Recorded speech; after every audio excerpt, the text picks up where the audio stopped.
Alors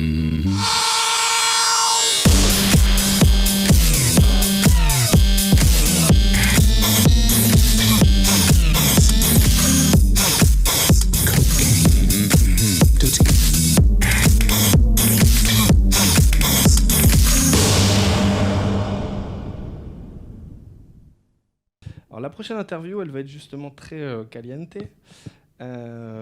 Pour être très honnête, on se pose toujours la question avant de vous proposer une thématique ou certains sujets. Et celui-là, il n'est pas facile à aborder.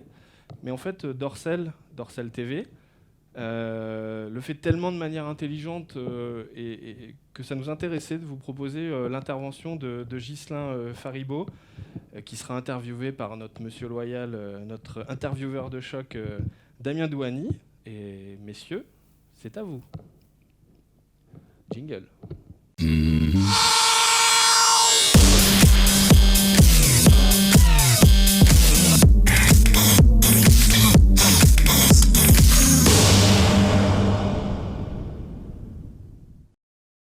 Rebonjour, alors cette fois-ci c'est pas une table ronde, c'est une interview, un tête-à-tête avec 5 à 7. Pas encore. Peut-être après, sait-on jamais, on va voir. Avec Ghislain Faribault, qui effectivement s'occupe, alors il va se présenter lui-même d'ailleurs, parce qu'il ne s'occupe pas que de Dorsel TV, mais il fait plein d'autres choses aussi chez Dorsel. Mais je vais te laisser te présenter, ce sera beaucoup plus simple d'expliquer tes fonctions tes fonctions et ton périmètre d'activité.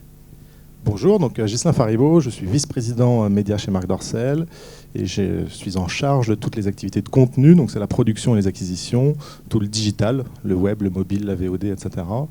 Et tout ce qui va être marketing et communication. Alors ce que je vous propose comme on a fait tout à l'heure, c'est si vous avez des questions, si vous êtes un peu timide pour lever la main, pour parler d'une question concernant Dorsel dont je suis sûr que vous n'avez jamais entendu parler, eh bien, n'hésitez surtout pas à tweeter, donc avec le dièse RFD, et puis vous posez aussi directement poser des questions à @Dorsel. Ils se feront un plaisir de vous répondre. Donc on va prendre les questions comme cela, et puis si vous le voulez, en levant la main au fil de la conversation qu'on va avoir ensemble. Alors, Ghislain, une présentation, donc je vais te laisser dérouler. Je voudrais juste dire un petit point concernant ce qu'on disait tout à l'heure sur le fait qu'il y a une certaine pudibonderie qui se balade dans le digital et tout. Je me permets de dire bravo à RFD et à Christophe, parce que moi, un jour, j'ai organisé une conférence avec ce monsieur et j'ai des sponsors qui se sont décommandés, parce que tu comprends, Dorsel, on ne veut pas avoir notre marque à côté. Donc, je pense que vous êtes beaucoup plus ouvert d'esprit à Mulhouse. Merci beaucoup.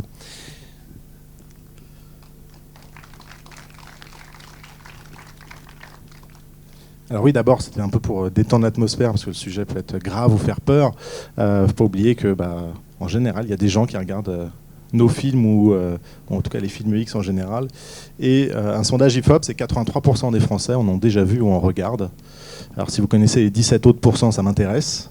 Voilà. Et également, c'est une grosse consommation féminine, puisque 48% des Françaises en ont également déjà vu. Et cette vieille légende de Internet et la pornographie, les estimations seraient que 35% de la bande passante serait dédiée au contenu pornographique. Et comment faire parler finalement d'une marque adulte qui a un contenu qui peut être osé, qui peut faire peur, sur lequel nous ne mettons pas de budget pour faire parler de nous.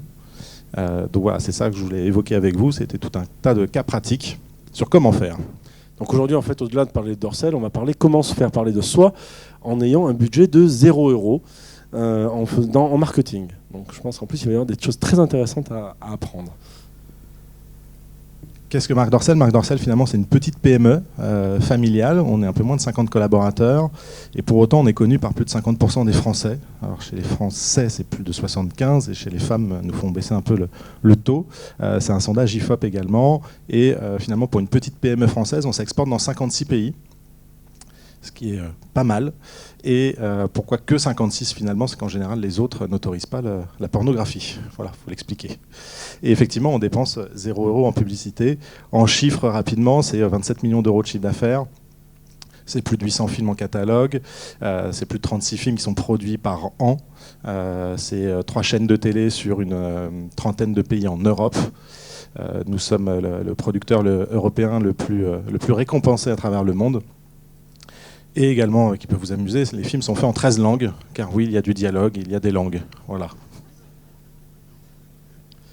Je vais parler de quelques cas. On va dire que celui-ci va être le plus ancien, qui était en 2010, au tout début du crowdfunding. On a lancé mydorsel.com, où on invitait les internautes à coproduire un film avec nous, à les impliquer dès la base de la création. Et quand le monsieur tout à l'heure parlait effectivement d'interaction avec la communauté, avec ses fans, on utilise rarement les réseaux sociaux pour faire de la pure promo ou être hyper promotionnel. Et quand on le fait, ça ne marche jamais. Et là, c'était vraiment, faisons un film avec vous. Finalement, on ne vous connaît pas, on ne sait pas qui ils sont. Hein, c'est rare les gens qui appellent ou qui envoient des courriers pour dire que tel film était bien ou pas. Et les réseaux sociaux permettent cette proximité. Et donc du coup, ça vous permet de construire un film. Donc régulièrement sur les réseaux sociaux, on leur demande leur avis sur des jaquettes, sur des actrices. Ça vous permet aussi de tester la popularité des comédiennes. Et là, le film était assez sympa parce qu'on le produisait dès le début. On a fait l'histoire avec eux et tous les sondages avec eux, et on a énormément impliqué les internautes. À l'époque, le record était Grégoire, qui avait récolté dans la musique 75 000 € en 1 mois et demi. mydorsel a récolté 95 000 € en 78 heures. Donc c'est pas mal. Je pense que si je le refais demain, on récolte plus de 100 000 € en moins de 24 heures. Pour autant, on ne l'a pas refait parce que c'est une expérience qui prend beaucoup de temps et qui a quelque chose d'exceptionnel et d'événementiel. Et on veut être sûr que les internautes récupèrent leur argent. On fait très attention à cette image et à cette réputation. Les internautes sur cette opération, en plus d'avoir vécu tout un tas d'avantages, ont récupéré 30% en plus de leur mise. Donc un placement à 30%, c'était assez sympa. On a des internautes qui ont mis 5 000 € et même internautes qui avaient mis 10 000 € dans la production. Est-ce que c'est celui qui avait le droit de jouer dans une scène ? Pas de jouer, mais de la mettre en scène. Pardon. Et effectivement, c'est quelqu'un qui a mis 10 000 €. C'est un jeune de moins de 30 ans. Et pour l'anecdote, qui n'était jamais venu sur Paris, qui n'avait pas beaucoup voyagé et qui pour autant, en quelques heures, a claqué... en gros, son livret jeune et a mis 10 000 € dans la production. Finalement, il a vécu une aventure assez de dingue à Paris, entouré d'actrices qui ont joué énormément le jeu pour le détendre. Et en plus, 2 ans après, il a récupéré quand même 13 000 €. Donc c'est une opération assez sympa pour lui.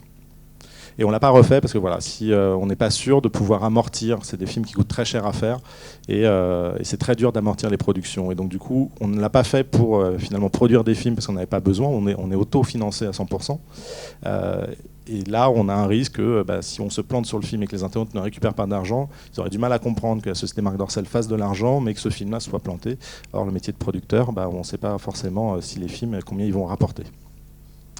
Un exemple du mois de novembre, pendant la qualification, on est en pleine période de mondial. Il faut se rappeler que les Bleus ont failli pas aller à cette Coupe du Monde. Et pendant le fameux match de la France-Ukraine, au tout début du match, je tweet si les Bleus se qualifient, c'est VOD gratuite toute la nuit. Et là, ça commence à partir sur les réseaux sociaux. Les premiers tweets, c'est ça va, vous risquez pas grand-chose. Et après, c'était faut communiquer, faut le partager, faut échanger. Les gens qui disaient faut aller voir les Bleus pendant la mi-temps, faut leur dire que s'ils arrivent à gagner, en plus, on aura du porno toute la nuit. Et là, ça a repris par énormément d'influenceurs également. Le tweet maintenant, je crois, a plus de 4000 retweets. Et en fait, ça a fait péter tous nos serveurs avant même le coup de sifflet final. Tous les sites sont tombés. On a mis plusieurs jours à récupérer un trafic à peu près normal. Et c'était assez intéressant de voir toutes ces retombées et cette implication. Et comme les sites sont tombés et qu'on tient en général nos promesses, on avait créé un mail pour que les gens vous envoient leur mail pour qu'on puisse leur envoyer et qu'ils puissent consommer de la VOD gratuite quand il le semble. En tout cas, quand on pouvait le rendre possible à cause de ces problèmes de bande passante. Donc depuis, j'ai changé d'hébergeur. Voilà. Mais en tout cas, mes hébergeurs m'ont détesté dans la nuit. Mais c'était une opération plutôt marrante. Alors justement, cette opération, je me rappelle avoir échangé avec toi par DM, tu me dis, on est un peu submergé. Donc c'était pas un coup de pub au sens, c'était pas fait exprès que ça tombe pour jouer le côté. C'est vraiment tombé on a multiplié le trafic par 25 en quelques secondes, donc forcément les sites ont du mal à tenir la charge. C'était pas du tout planifié, j'avais même pas prévenu mes hébergeurs et j'ai vraiment tweeté 5 minutes avant le match. Voilà, je suis pas un footeux, donc j'avais aucune idée du pronostic, je ne savais pas s'ils allaient le faire ou pas, qu'ils le fassent ou pas, nous on allait le mettre. Par contre, l'opération a vraiment dépassé entre guillemets nos attentes, on ne s'attendait pas du tout à ce qu'il y ait cette ampleur. C'est sorti dans la presse internationale, c'est pour ça que je vous ai mis quelques drapeaux de pays qui ont relayé cette news-là en disant voilà, l'équipe de France a réussi à se qualifier pour le mondial et ça a fait sauter les sites porno en France.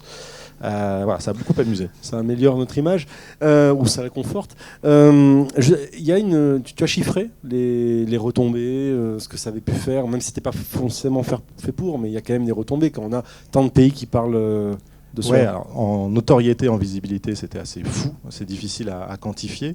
En termes de chiffre d'affaires sur la journée même, voilà, comme tous les sites sont tombés pendant plusieurs heures, forcément le chiffre d'affaires n'était pas dingue.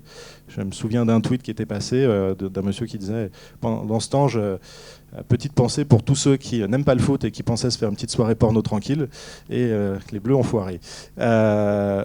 Après ça, on a récolté, en fait, comme on a créé cette adresse mail, on a récolté plusieurs dizaines de milliers de mails de gens, donc vous avez une base quali de mails, c'est non négligeable à utiliser, et en termes de référencement naturel aussi, puisqu'on a le référencement naturel qui a augmenté de 20% suite à cette opération, suite à tous les liens qui ont été linkés sur nos sites.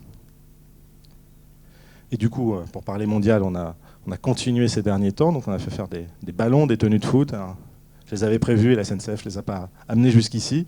Et avec une opération qui est liée plutôt sur nos boutiques physiques, nos Dorsel Store. Chérie va te faire foot. Pour toutes les femmes qui sont un peu délaissées par leur mari qui va regarder le mondial pendant 15 jours, où tous les jours on a une petite opération qui met en avant un toys avec une créa et un jeu de mots autour du foot. Alors ça aussi, on l'a vu apparaître dans des émissions qu'on pourrait qualifié, on va dire, de mainstream, notamment la nouvelle édition de Canal+. Ça justement comment? C'est du placement, c'est de la relation presse, c'est parce qu'ils aiment la marque, parce que finalement la marque est sulfureuse mais pas trop, enfin, c'est quoi le... C'est un ensemble de tout ça. La marque est très connue et du coup elle a ce côté populaire et dédramatisante, déculpabilisante. On peut en parler sans passer pour le pervers, on peut suivre le compte Dorsel sur Twitter sans finalement être un gros pervers, mais juste pour avoir une actualité un peu marrante. Et on est très apprécié en général des journalistes parce que effectivement les boobs en général ça fait cliquer, ça fait et de l'audience et du trafic sur son site. Et donc du coup en général on apporte toujours aux médias une manière détournée de pouvoir parler de sexe ou de sexualité ou de luxure de manière complètement propre et clean et qui passe au sein d'une comité de rédaction ou autre. Donc la nouvelle édition, voilà, on leur a envoyé un ballon de foot parce qu'ils avaient parlé aussi de l'opération au moment du tweet de la France-Ukraine. Effectivement ils ont tous joué, donc sur Facebook vous pouvez voir Ali Badou qui joue au ballon ou la Miss Météo également qui dribble avec le ballon Dorsel. Une autre opération qui date il y a 3 ans je crois maintenant, avec la fermeture de Mega Upload. Donc quand le site a fermé dans la nuit, nous on a décidé de réagir et en tant que producteur, où on a un peu le syndrome Pascal Nègre en général, l'image des gens, le producteur qui va être content que Mega Upload ferme, etc. C'était des méchants, c'était des bandits, c'est pas totalement faux. Mais en tout cas nous on va jouer sur l'humour et on va détourner un peu cette actualité pour dire Mega Upload c'était quand même beaucoup de porno qui était dessus, et donc du coup Dorsel pouvait pas vous laisser sans porno et donc du coup on fait une opération pour casser les prix.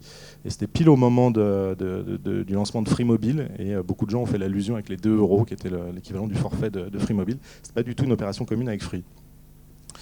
En réaction à l'actualité aussi... Ça aurait pu être amusant vu le passé de Xavier Niel. Ouais. Mais, et ça, c'est pas quelque chose que vous avez pensé à faire, justement, du co-branding, des choses comme ça? Est-ce que c'est des opérations auxquelles vous auriez pu penser? C'est très difficile pour les marques de communiquer mainstream et d'assumer. Quelques marques l'osent sur la vidéo à la demande ou autre, mais ça reste encore très touchy dans la communication. Là, sur le web, on peut le faire. J'ai un exemple juste après. Mais en général, dès que ça monte à certains niveaux d'hierarchie, ils ont toujours un peu peur de l'image. Autre actu, du coup, vous avez vu, c'était à l'époque où la Grèce allait très mal. Et donc, du coup, on avait signé un accord avec un producteur grec pour diffuser ses contenus partout en Europe. Et c'était aider la Grèce, consommer du porno grec. Et donc là, avec Miss Grec qui avait fait un film X. Donc, ces opérations toutes simples, sur lesquelles vous dépensez aucun budget pub, vous le faites et vous communiquez sur les réseaux sociaux. C'est repris par les influenceurs et par les journalistes. Et ça amuse jusqu'à Nikos Aliagas. Alors justement, ce genre d'opérations-là, elles sont planifiées, elles sont pensées sur un coin de table, genre on se dit on pourrait faire un coup génial, comme par exemple le coup du porno avec les Bleus s'ils se qualifient. C'est quoi le degré de réaction ou le degré de préparation? Il est assez faible. On a une organisation qui est très très light et sur laquelle on veut rester un peu en esprit start-up. On n'a pas de service marketing vraiment, on n'a pas de service communication vraiment. Et on veut que tout le monde soit impliqué sur la communication de la marque et impliqué dans l'expérience client et la relation client. Et donc du coup, dès que certains ont des idées, on échange. Mais voilà, une opération comme Mega Upload ou Aider la Grèce, Mega Upload ça se fait en 2 heures. Aider la Grèce un peu plus long parce qu'il faut juste trouver le partenaire grec, forcément. Mais ce sont des opérations très simples. On passe quasiment quasiment jamais par des agences, puisqu'on n'a pas envie de mettre le budget, on n'a pas forcément l'utilité. Et donc du coup, non, c'est assez réactif en général. Tout est fait en interne et Ouais. aucune agence pour vous aider à monter ça. Pas toutes, ouais. Pas toutes. Et- Chéri va te faire foutre, c'est une agence qui nous l'a proposé. D'accord, Ouais. celle-là oui. Ouais. Et après, le travail, après, c'est vos propres espaces. Donc web, espaces sociaux, peut-être newsletter ou Oui, sur nos mailing. bases clients, etc. Ça, on peut le faire sur les réseaux sociaux. Après, on me demande voilà, combien vous êtes community manager ou autre. Nous, on est une marque, on n'a pas de community manager. Le Twitter, c'est moi qui le gère. Le Facebook, j'ai un peu abandonné. Mais c'est certaines personnes de mes équipes. Je coordonne tout ça. Pourquoi ? C'est parce que c'est un sujet qui peut être très touchy. Il faut bien connaître la marque pour pouvoir utiliser cette marque justement sur les réseaux sociaux. Et aussi parce qu'il y a un problème de ROI. On est très héroïste quand même. Et Facebook m'interdisant par exemple de mettre des liens vers mes sites, c'est vraiment juste pour faire de la visibilité que pour ramener du trafic, puisque le taux de conversion est quasi nul. Donc pour toutes ces raisons, on n'a pas de CM et ça garde une proximité avec les fans. Et justement, en parlant de fans, il arrive de temps en temps que certains nous fassent des créas assez sympas. Pour Pâques, on avait sorti un Toys en chocolat pour souhaiter des joyeuses Pâques. Et Mikado, sur le compte Twitter, avait tweeté un Mikado et un Micadulte avec un Mikado avec des moustaches. Et un internaute l'a détourné en remplaçant le Mikado avec les moustaches en mettant notre Toys. Nous l'envoie. Ça, c'est une créa. C'est une créa d'un internaute. D'accord. On la trouve marrante, on la refait à notre goût et on la publie. Et voilà, donc en 2 jours, on a atteint 3 millions de personnes touchées juste sur notre publication, sans acheter aucun fan ou aucun espace pub sur Facebook. Et ça a amusé aussi Mikado, qui au début a eu un peu peur de voir son image associée, et qui finalement a trouvé ça drôle et n'a jamais eu autant de citations finalement en quelques temps sur les réseaux sociaux que de Mikado.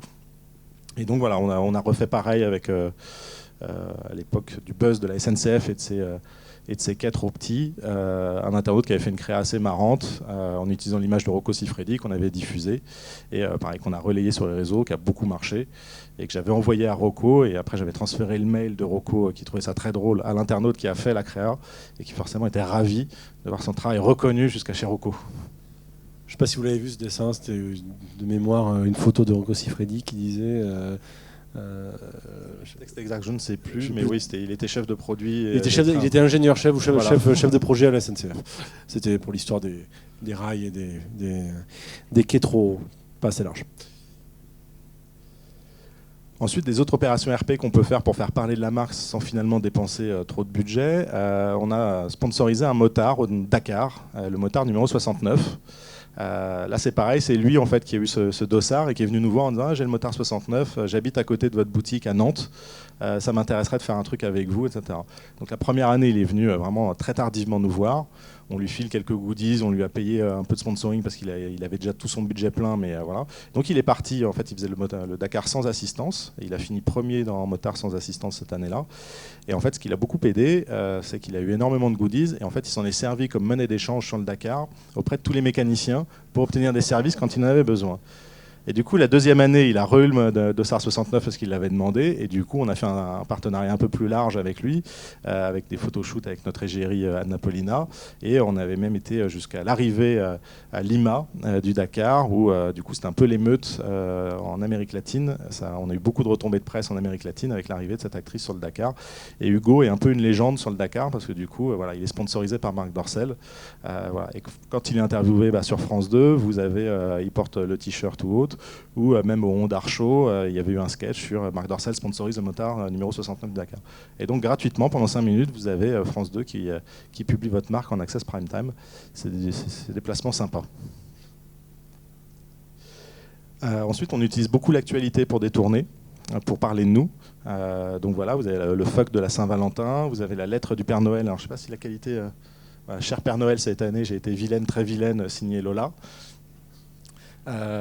Comme vous voyez, on communique très rarement sur nos produits et nos services. On fait toujours nos campagnes en fait, sur l'humour et sur la dédramatisation. On déculpabilise énormément la consommation de ce contenu-là, parce qu'on estime que c'est important et finalement ce n'est que du sexe, ce n'est que du plaisir. Donc voilà, c'est pour ça que c'est rarement pornographique et du coup que les médias ou les sites internet, les influenceurs peuvent parler de nous, peuvent nous relayer. Mais ça, c'est une bascule que vous avez fait il y a quelques années. Ce changement d'image, je voudrais dire, peaufinage un peu de l'image de Dorsel. Ouais, la communication a forcément évolué avec les réseaux sociaux. L'arrivée de cette communication, historiquement, c'est aussi la société qui a évolué. Avant, Marc a été le premier à signer des actrices sous contrat au milieu des années 90. Ça ne se faisait pas en Europe et on est encore les seuls à en faire. Et donc du coup, vous aviez une égérie. Et l'égérie était ambassadrice. Et à l'époque, dans les médias traditionnels, parce que du coup, la seule communication, c'était quand vous alliez faire Tout le monde en parle ou On ne peut pas plaire à tout le monde chez Fogiel, les actrices X étaient invitées. Maintenant, ce n'est plus le cas. Il n'y a pas d'actrices qui sont invitées à Touche pas à mon poste ou au Grand Journal. Parce que sociologiquement, les choses ont évolué. Alors là où tout le monde nous dit la pornographie est partout, finalement la pornographie en général, beaucoup plus cachée, beaucoup plus taboue dans l'aspect médiatique. Elle est complètement assumée dans l'aspect privé, mais elle est taboue, même la sexualité et le corps. Si vous regardez dans les années 80, les émissions de Stéphane Collaro, où vous aviez des striptease en access prime time de gens juste avant le journal de 20h, c'est quelque chose qui ne pourrait pas se faire sur TF1 à l'heure actuelle. Véronique et Davina dans leur douche, ou même au niveau des clips, voilà, on dit Rihanna est sulfureuse ou autre, mais Rihanna, à part dans Lui récemment où elle a montré un peu, et valait peut-être pas trop qu'elle montre d'ailleurs, à l'époque vous avez... Rihanna, le vrai event sera le jour où elle sera habillée, genre Rihanna par la Redoute par exemple. Et ça pourra vraiment marcher.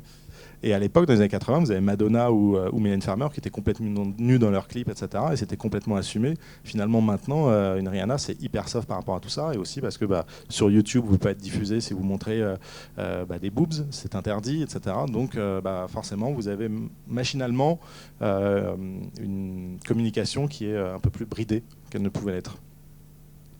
Juste pour information, je vois le community manager de la Poste qui me met une photo avec des timbres avec Marc Dorcel dessus. Ah oui. Et qui me dit ils nous ont fait du pied à une époque. Effectivement, c'était un très bon service. On a imprimé notre logo et la tête de Marc sur des timbres. Marc n'a pas forcément... c'est pas ceux qui préfèrent, mais c'est une opération assez sympa, je trouve, de la Poste. Et effectivement, Lola, à l'époque, avait réagi. Et on a beaucoup de nos fans qui nous ont demandé les timbres. Ensuite, comme vous êtes une marque populaire, vous êtes repris chez les humoristes ou les influenceurs. Donc là, c'est quelques liens. Je suis désolé, j'ai pas de vidéo, moi, étrangement. Mais voilà, il y a des sketchs que vous pouvez retrouver chez Groland, des Inconnus ou de Mosinor à ses tout débuts, des Nuls et autres. Voilà. Le fait d'être populaire, finalement, les gens peuvent citer Dorsel sans avoir besoin d'expliquer ce que c'est. Dorsel est vraiment devenu synonyme de film X. Voilà, on pense film X, on pense Dorsel, ou on dit Dorsel, ça veut dire film X. Et donc ça, c'est un vrai travail qui a été finalement de longue haleine et qui n'est pas si simple. Quand les gens nous disent ouais, c'est assez facile, je pense que si c'était si simple, il y aurait eu beaucoup d'autres marques que la nôtre qui auraient réussi un peu ce challenge. Vous êtes les premiers à avoir eu une égérie, si on peut dire, qui était lui-même Marc Dorcel. Très peu. Marc, il déteste se mettre en avant, il fait très peu d'interviews, donc il répond très très rarement. C'était par contre l'égérie, c'était elle qu'on envoyait dans les médias et qui s'exprimait. Mais à l'époque où la starification était encore importante. Maintenant, la star du X, ça ne veut plus vraiment dire grand-chose. Donc forcément, vous devez communiquer différemment. Voilà, dans les petites idées aussi web qu'on peut avoir en interne, quand le fameux Allo quoi est sorti et que les premières parodies avec John McCain ou autres discutent avec Nabila, on se dit tiens, on va mettre en scène Marc. Alors il va falloir vendre le concept à Marc parce comme il déteste se mettre en avant, je viens de dire au début pas forcément pour. Et voilà, on décide de faire tourner une petite vidéo, on écrit un texte en très peu de temps et on a fait 1 million de vues en moins d'une semaine sur YouTube, ce qui est pour nous un record parce qu'on ne publie quasiment rien sur YouTube. C'est très compliqué vu les censures et même quand vous diffusez du soft, des interviews, ils peuvent les bloquer.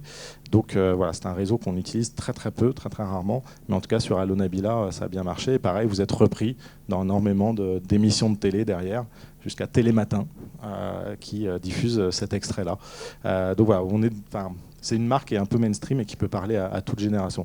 Et ce qui est très difficile, puisque avec toute la génération Y ou la génération YouPorn qui arrive, ils connaissent rarement les noms des marques ou des studios, ils connaissent les tags ou les sites internet sur lesquels ils consomment. Donc c'est pour ça que toute notre communication est également faite sur la notoriété de la marque et donc du coup sur sa réputation qu'on surveille de très près. On a aussi fait parler de nous en ciblant les femmes, en lançant Dorsel-le, 2LE, qui était le premier site par les femmes et pour les femmes, et qui avait une approche complètement différente de la pornographie, et en tout cas de son expression et de son accès, qui était plutôt un blog girly. Alors justement, quand on se lance là-dedans, il y a de l'étude de marché derrière, il y a... Pas du tout. La seule étude de marché qu'on avait, c'était quand on avait fait un sondage avec l'IFOP qui nous montrait la forte consommation au niveau des femmes et toute cette jeune génération qui assumait complètement regarder des films X. Mais ce qui est très difficile dans notre industrie, c'est qu'on fonctionne dans l'anonymat le plus total. Donc on ne sait pas qui est derrière, qui achète. Et en plus, le client va dépendre du support. Le client du Dorsal Mag n'est pas celui qui achète sur Dorsal Vision et n'est pas forcément celui qui est abonné à Dorsal TV. Et donc du coup, vous devez cibler de manière complètement différente. Donc c'est très dur de faire des études de marché. Et forcément, dès que vous faites ce type de sujet-là, ça peut intéresser la presse. Donc voilà, vous pouvez faire la une de Libération, vous êtes en homepage du monde.fr pendant 24 heures, vous êtes invité dans les émissions de télé. Et chose assez marrante, mais qui nous a beaucoup amusé, c'est Michel Drucker qui ose sur Europe 1 faire une émission spéciale pour la Saint-Valentin orientée sur Dorsel. Voilà, je pense qu'il y a 5 ans ou 10 ans, ça aurait été impossible. La notoriété de la marque n'était pas ce qu'elle est maintenant. Et pour autant, maintenant, on peut faire ce genre d'event sans aucun problème. Et puis Michel, il se détend aussi un peu là, sur la fin de carrière. Sur la radio, ça passe mieux voilà, que le dimanche soir. En radio, voilà, exactement. Je suis pas sûr qu'on aurait la même chose sur le canapé rouge de Vivement Dimanche. Un jour. Ensuite, on fait également, on a beaucoup parlé du placement produit dans les Kaira, qui était sorti en 2012, qui était le film le plus rentable de 2012. Donc c'est 3 Kaira qui n'ont pas de petites copines ni d'argent et qui du coup, pour satisfaire un peu tout ça, se décident de se lancer dans la pornographie. Nous connaissons un réalisateur et donc on a travaillé avec lui. Il avait besoin de beaucoup de matériel, donc on lui a fourni tout cela. À tel point que même la Gaumont avait voulu faire une parodie officielle avec nous. Parodie qui ne s'est pas faite pour d'autres raisons, mais parodie de quoi? Une parodie du film. Du film. Le film en lui-même déjà est. Voilà, c'est pour ça que c'était un peu compliqué de parodier une parodie, c'est compliqué. Et sachant que un film X, c'est à but masturbatoire et pas forcément humoristique, en plus. Faut pas l'oublier quand même. Et donc voilà, on a travaillé beaucoup avec eux sur ce projet-là et c'était assez marrant et on est énormément présents. Et cette photo presse qui a été utilisée beaucoup a à nouveau refait parler d'elle quand le film est sorti le plus rentable. Donc voilà, vous vous retrouvez affiché finalement derrière Cyril Hanouna pendant plusieurs minutes à l'antenne. C'est plutôt pas mal. Mais justement, il n'y a pas une... D'abord, combien ça coûte d'être... Parce que là, c'est du placement produit. Rien. 0. Nous n'avons rien participé. Non, on a aidé, on a placé, etc. Voilà. Dernièrement, pour citer un cas, on va dire que des humoristes qui sont revenus sur le devant de la scène l'année dernière avec un film nous ont demandé, cette année, de faire du placement produit et de citer notre marque dans leur film. Ils demandaient des budgets à plusieurs dizaines de milliers d'euros qu'on a refusé parce qu'effectivement, ce n'est pas notre stratégie et pas notre envie. Et en tout cas, les sommes qu'ils nous demandaient, on pouvait faire un film X pour le même prix. Et clairement, on va gagner plus d'argent en produisant un autre film que finalement en leur faisant le placement produit payant. Donc, et en plus, on a été cité gratuitement finalement. Ils nous disent, si c'est pas vous, ça va être votre concurrent qu'on va citer. Très bien, trouvez le concurrent que vous avez cité qui va être compréhensible dans votre film. Ils l'ont pas trouvé, du coup on a été cité gratuitement. C'est mieux. Et là, dans le film des Kaira, par exemple, l'idée, ça a été quoi? De dire, on sent qu'il y a un potentiel comique, on veut être cool, ça permet de dédramatiser encore plus un peu le rapport à la marque. Non, c'était pas du tout pour toucher notre cible ou autre, c'était vraiment c'est lié à vraiment l'histoire du film, pour ceux qui l'ont vu, et des relations personnelles qu'on peut avoir avec Franck, qui du coup lançait son premier film. C'était un vrai pari. C'était pas gagné d'avance, c'est quand même très clivant parce que c'est des Kaira, etc. Donc pour en faire un succès populaire, c'est compliqué en France. Donc non, c'était vraiment plus pour faciliter. Comme nous, ça nous coûtait rien. On peut participer à ce genre d'aventure sans réfléchir s'il faut le faire, pas le faire ou autre. Sur les réseaux sociaux, alors ce qui est assez aussi rigolo, donc nous n'achetons pas de fans, c'est que de l'organique, du naturel que je fais pousser. Et finalement, on voit qu'on a atteint un peu un palier. C'est très difficile de dépasser, depuis qu'on est arrivé à 32 000 followers, par exemple, sur Twitter, d'aller au-delà. La progression est beaucoup plus lente qu'avant.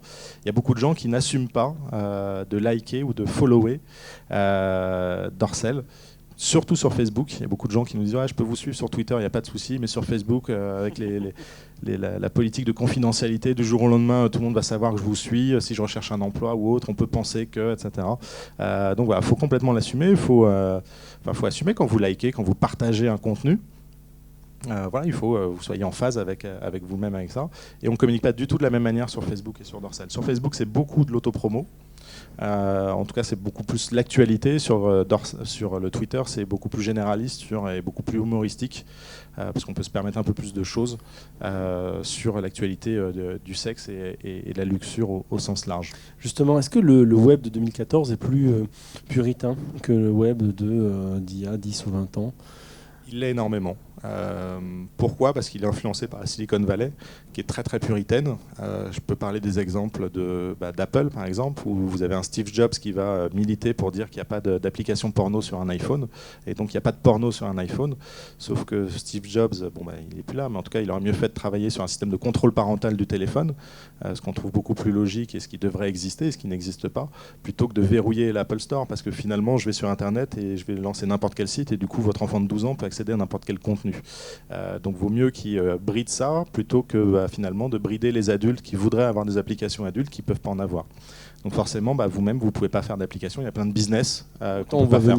On va venir aussi. Alors, Steve Jobs, effectivement, était quelqu'un qui avait des opinions très tranchées, mais on voit que Google, par exemple, avec Android, est en train de tourner sa veste. Exactement. Au début, Android autorisait. Maintenant, Android n'autorise plus, ne référence plus les applications adultes. Alors, ils autorisent encore les applications adultes. Vous pouvez en développer, mais par contre, elles ne sont pas référencées. Donc c'est juste si un internaute vient sur mon site et on détecte qu'il a un Android, on peut lui proposer de télécharger une application. Donc les coûts de développement par rapport au retour sur investissement qu'on veut faire sont très très faibles.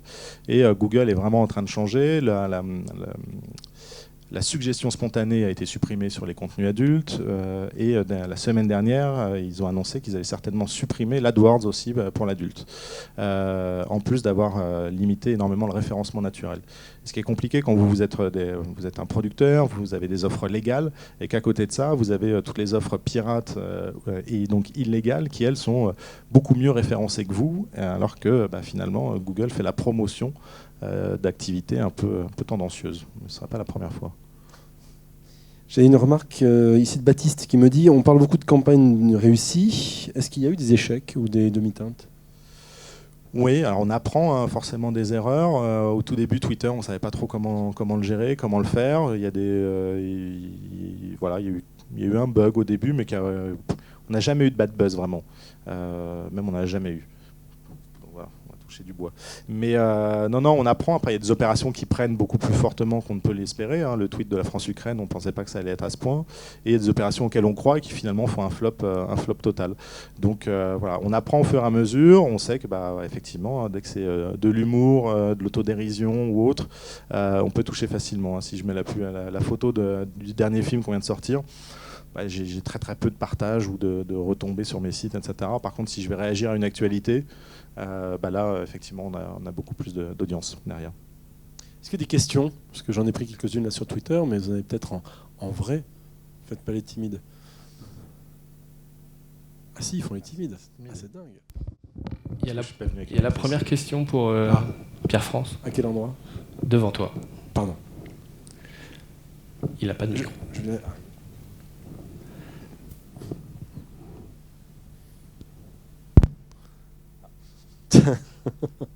C'est la censure d'Apple.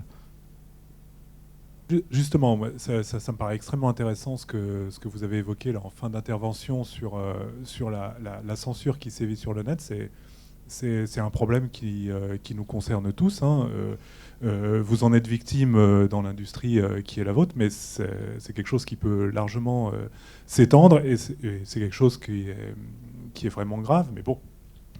Et alors du coup, dans votre présentation, on nous a expliqué là depuis ce matin un petit peu comment gérer les réseaux sociaux, comment profiter de leur formidable pouvoir de levier.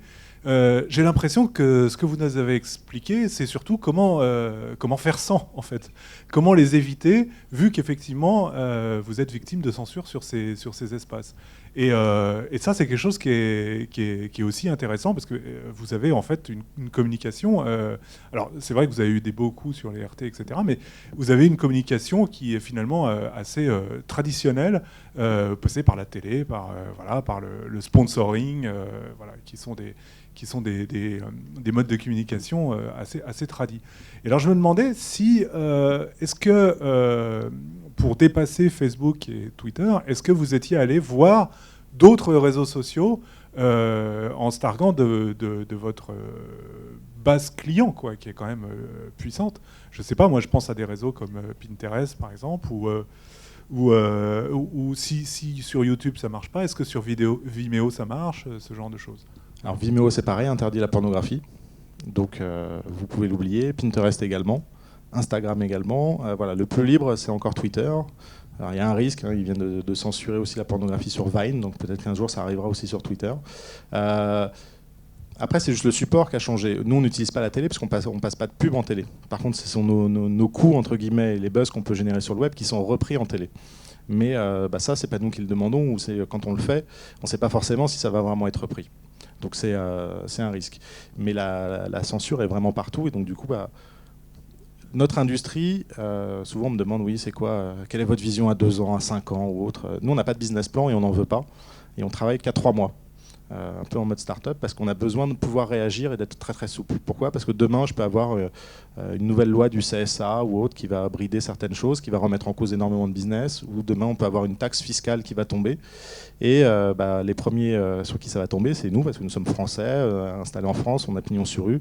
Et à côté de ça, tous ceux qui ont des activités illégales dans ce marché-là vont continuer à vivre, à vous pirater, sans avoir les mêmes conséquences. Et du coup, si vous êtes focalisé sur du long terme, vous risquez de mourir très très vite. Et dans l'industrie, tous ceux qui étaient là il y a encore quelques années sont quasiment tous morts maintenant. Donc c'est une industrie qui est vraiment en crise, contrairement à ce que tout le monde pense, où à chaque fois on me dit « Ah mais vous ne connaissez pas la crise ». Si, la crise on la connaît comme tout le monde. La consommation, elle ne connaît pas la crise. Voilà, moi mes contenus sont plus vus sur les tubes qu'ils ne sont vus en légal chez moi. Et pour autant, je dois continuer à le produire. Question sur la Coupe du Monde. Est-ce qu'il y a quelque chose qui est prévu si la France arrive en finale, en demi-finale? Peut-être, mais pas sûr. En tout cas, on ne va pas refaire la même chose. Ça, c'est sûr, parce qu'on n'aime pas refaire. Mais il y aura peut-être des choses sympas. Ouais. Si vous avez des idées, n'hésitez pas, vous me les envoyez avec plaisir. En termes de positionnement, donc il y a une forte concurrence. On parle des contenus effectivement illégaux, alors que l'on pense qu'ils sont légaux, mais ils sont piratés. Aujourd'hui, est-ce que Dorsel a un positionnement singulier par rapport à ses concurrents européens et puis même notamment américains?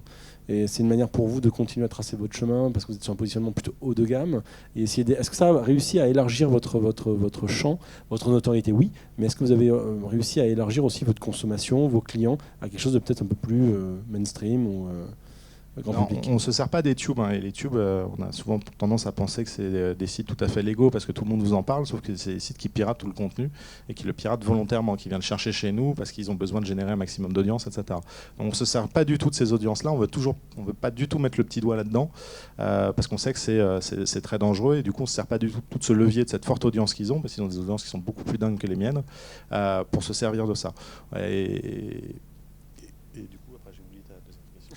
Et la question c'est, est-ce que tout cela fait que finalement vous avez réussi à élargir, la base de clients, on va dire, en touchant peut-être des gens plus mainstream ou en dédramatisant certaines choses?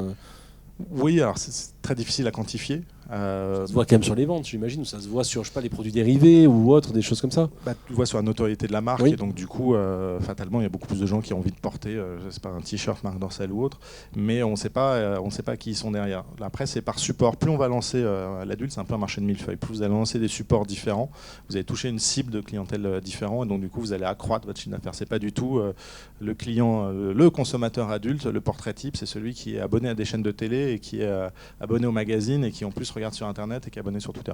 Il est complètement multiple et c'est pas forcément des vases communicants. Donc vous avez intérêt à lancer un maximum de choses. Ouais. Il ne reste pas beaucoup de temps. Est-ce qu'il y a encore des questions? Oui, une devant. Oui, une question sur les réseaux sociaux et le puritanisme. Vous évoquiez Twitter comme le réseau social le moins conservateur. Quand Yahoo a racheté Tumblr, une des réactions de la communauté a été de dire attention, Yahoo va racheter Tumblr, le porno sur Tumblr c'est fini. Quelle est votre utilisation de ce réseau social-là qui justement reste relativement très souple? Alors ils ont fait une demi-mesure, c'est-à-dire qu'effectivement le porno est toujours autorisé. Par contre, les hashtags ne marchent plus. Voilà, si vous mettez un hashtag porno sur votre photo Tumblr, vous n'allez pas pouvoir retrouver les autres. Donc du coup, voilà, c'est autorisé, mais finalement la viralité, elle est beaucoup plus faible. Et elle peut se faire que par la notoriété des autres tags ou de votre marque que vous pouvez faire. Donc on l'utilise, mais finalement c'est très très faible. Vous avez utilisé Tumblr Dorsal a utilisé Tumblr avec les gifs, etc. pour essayer de Trop, rebondir. on n'est pas encore dans le lolcats, on n'arrive pas à le faire. Et sur Tumblr, vu que c'est le Pourtant, seul, ça fonctionne bien. Si on fait du LOL, pourrait du fonctionner. boob, Mais je ça sais doit pas sur fonctionner en Tumblr. réalité. Sur les autres, je dirais oui. En fait, Tumblr, on va l'utiliser comme c'est le seul qui finalement va nous autoriser à diffuser de la photo X ou on va dire soft, pour pas dire ultra soft sur les autres. On va plutôt l'utiliser comme moyen de communication pour ce type de médias-là. Mais sinon, encore une fois, on a un ROI qui est très très faible dessus. Et demain, ça peut disparaître à nouveau. Est-ce qu'il y a une... Comment gérer l'éphémérité, justement? Le fait que Facebook, Twitter, c'est pas chez toi, c'est pas chez Dorsel. Donc demain, s'ils ont envie de vous sortir, ils vous sortent. Et à côté de ça, alors Dorsel-le est un exemple de choses que vous pourriez créer. Est-ce qu'il y a d'autres idées de supports que vous pourriez créer comme ça, sur lesquels vous avez plus la main? Ouais, après c'est très très dur parce qu'il faut faire venir une communauté et il faut faire venir du trafic. Et le nerf de la guerre est là et je pense qu'on aurait du mal à le faire. Ce qui est compliqué sur les réseaux sociaux, c'est quand vous allez sur Facebook, vous avez des dizaines de faux marques Dorsel qui existent et qui font des faux castings et qui arnaquent des gens, etc. Et donc vous essayez de combattre contre ces gens-là, mais finalement, voilà, vous êtes même Facebook ou la police est complètement dépassé par ce genre d'événement et pour autant c'est votre marque qui est attaquée. Justement, c'est ce que tu me disais tout à l'heure quand on préparait. Tu me disais que aujourd'hui, Twitter ne validait pas, enfin ne certifiait pas certains comptes, par exemple. Twitter US certifie quasiment tout le monde dans l'industrie pornographique. Voilà, Twitter en Europe, personne n'est certifié. Et donc du coup, vous pouvez lancer un faux marque Dorsel et faire croire que voilà, vous organisez des choses. Et après, c'est vous pouvez le signaler, mais comme il faut le signaler en masse ou autre, ou même aux équipes de Twitter, en général, c'est les US qui gèrent, etc. Voilà. Et après, c'est toi qui dois gérer les plaintes au niveau des policiers, si par exemple c'est un faux marque Dorsel. On a régulièrement, ouais. On porte régulièrement plainte pour ça, etc. Mais malheureusement, ça va pas très loin. Et même la police est complètement dépassée par rapport à aller voir Facebook ou autre qui se bouge pas beaucoup. Encore une question, oui. Oui, j'en avais encore une dernière, en fait, pas vraiment sur la communication de Dorsel, mais plutôt savoir au final, votre but c'est gagner de l'argent, comment vous faites pour vous différencier du porno gratuit? Vous différencier, c'est compliqué parce que même sur ce qu'on appelle le porno gratuit, vos contenus y sont, parce qu'ils sont piratés par ce même site. Nous, notre intérêt, c'est de toujours continuer à produire du contenu haut de gamme, à investir massivement dans le contenu. On est un des derniers producteurs à investir vraiment dans le contenu au monde. Et ensuite, c'est de faire une vraie expérience client et un service client. Quand on fait de temps en temps des sondages ou qu'on appelle des clients qui veulent répondre à des enquêtes, voilà, ils nous disent que ils peuvent aller sur YouTube de temps en temps, mais ils vont revenir acheter chez nous parce qu'ils ont besoin du streaming en très bonne qualité, de télécharger la vidéo qui va bien, et ils savent que chez nous ils vont pas se faire arnaquer, parce qu'il y a énormément d'arnaques et de business qui sont faits sur Internet là-dessus. Nous on a pignon sur rue et on a des valeurs, et arnaquer nos clients c'est pas notre envie. Donc voilà, on a des gens qui sont fidèles à cette marque-là. Et en tout cas, la marque les rassure, et donc du coup vont venir dessus. Mais lutter contre les tubes, voilà. Même si nous-mêmes on lançait un tube demain, je pense qu'on fait faillite dans 2 ans.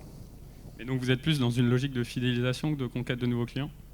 La conquête, on peut la faire, mais c'est sûr que c'est beaucoup plus simple pour nous de fidéliser et de faire consommer davantage des clients qui ont déjà consommé et qui sont déjà dans la mentalité d'acheter du contenu, que de convertir des gens pour qui le contenu sur Internet est complètement gratuit, il ne doit pas être payant, que ce soit de la pornographie ou de la musique. Convertir ces gens-là vers du payant, c'est très très compliqué. Okay. Et pour finir sur un peu des chiffres, est-ce que vous avez des chiffres sur la consommation du porno en France?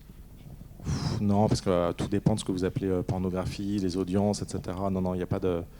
Il n'y a rien de ces chiffres-là en général. Ça m'amuse toujours les études que je vois qui sortent sur qu'est-ce que le business de la pornographie ou autre. C'est complètement, en général, bullshit tout ça. Ok, merci. Il nous reste 1 minute. Est-ce qu'il y a encore 1 ou 2 questions à prendre, très rapides? Oui, devant. Je vais vous donner mon micro, ce sera plus rapide. Sur votre droite.